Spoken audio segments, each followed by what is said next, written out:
try to comfort her, and out of the blue comes a detective, and that's played by Bill Fichtner. It's Tardio, and he's he's an outrageous detective. Detective Alex Tardio. And then, of course, I'm showing up there as, Tardio and bringing whatever I have to lunch and then just let it roll. And it was a good time. Pumpkin.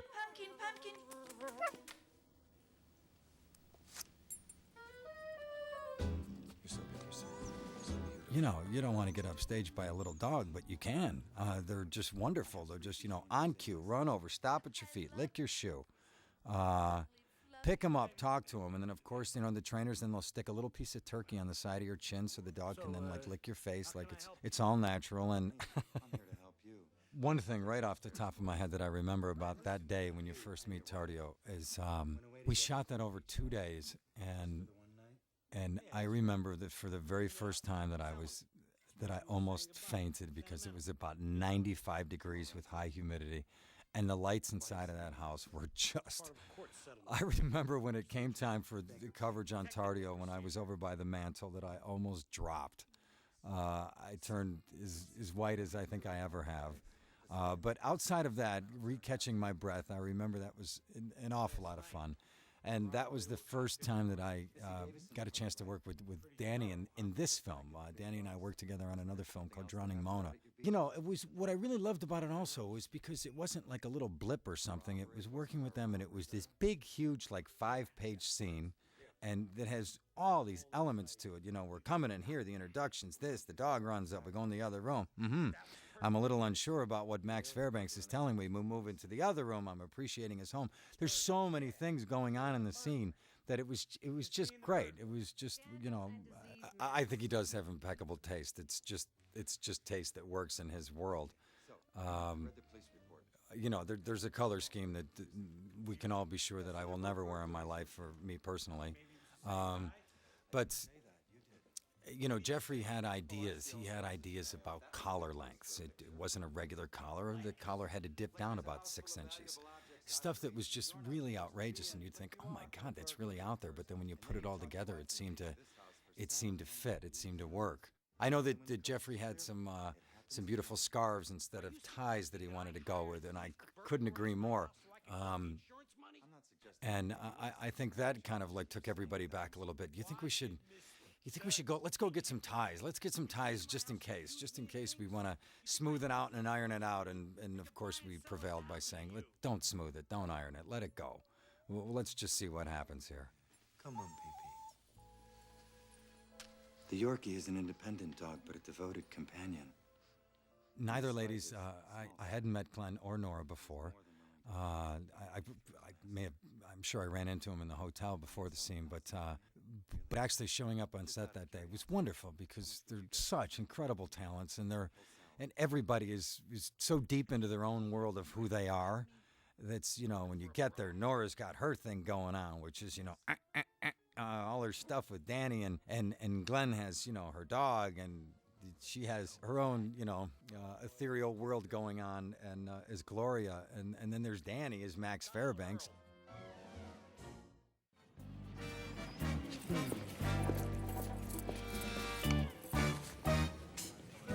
Girdle, pantyhose.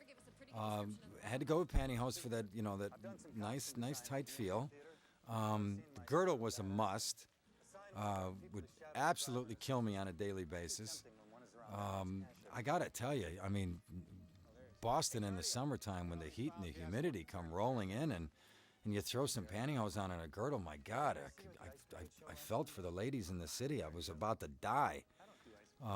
But it really did. And then, of course, Jeffrey said, you got to throw on a dance belt. I said, Jeffrey, I'm going to lose Tardio's voice. It's going to go up about 7 octaves. So we tried to stay away from the dance belt as much as possible. But the girdle was a must. It was a must. I did not keep it when I finished the film. I should have. But I don't think I'd ever use it again. Who knows?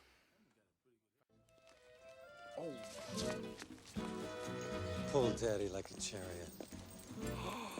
Well, it was a little tricky on some of the street scenes when I'm walking along with my 3 dogs because they wanted to get this beautiful kind of one dog in one direction, one over to the other side, one right up the middle. Of course, they all crisscross and run all over the place, and you're trying not to trip as you're walking along with him. But you know, I'm sure glad they weren't Rottweilers. I'll tell you that. Yes, it is, isn't it?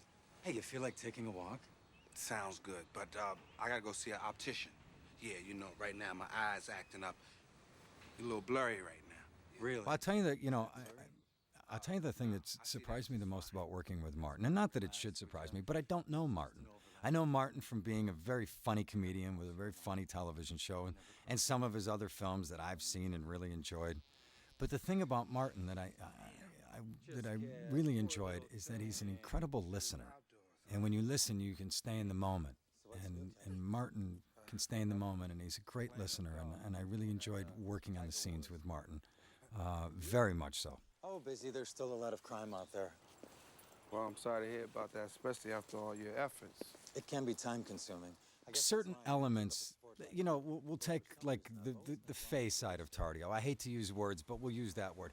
Well, you know, when you put the makeup and the hair and the costume on, I mean, why play it? It's there. These people just did an incredible job of creating that side of Tardio.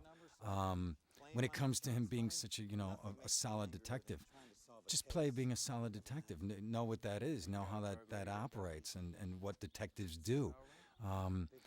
You know, there was so much there that once you put all the elements together and found the right, you know, for me, you know, finding the right kind of voice, the right kind of walk. When you get all the elements together, I don't think you need to push any of that stuff. I mean, it's when you find the guy, live with him. Do you still blink when you're not? I tried. No. Must be the contact lenses. Walkies. Come on, Pix. We gotta get you a bran muffin. We're getting everybody bran muffins. Good. Yes, I'll do it. Wonderful. Jan, our chief hairstylist, she really dug in and we looked for something that was the right blonde. We didn't want to go with something that was too poofy, something that was just enough, just that had enough feel. You know, it was long, and it could be a little male in the front, little long hair, but if you get that little like Marlo Thomas curl in the back, you know, we really got something we were all happy with. A romance, perhaps, although we're not sure if it's a man or a woman, but something good looks like it might happen. I just get incredibly excited about going to a place I haven't been, discovering something I haven't been. Because ultimately, I think, you know, there's a little bit of, you know, in any part that I play, I think that, you know, we all find as actors, you know, we find that place inside of ourselves that identifies with that person. Everybody's got little twisted parts inside of himself. I mean, I've got little twisted parts to find what makes Tardio tick. It's not how I live my life, but I sure do have a lot of fun, you know, finding how to make them work. Don't mention it. You and me, we both love the game. There's no need to be penalized for that. Okay, come to Tardio. Go get him, boys and girls.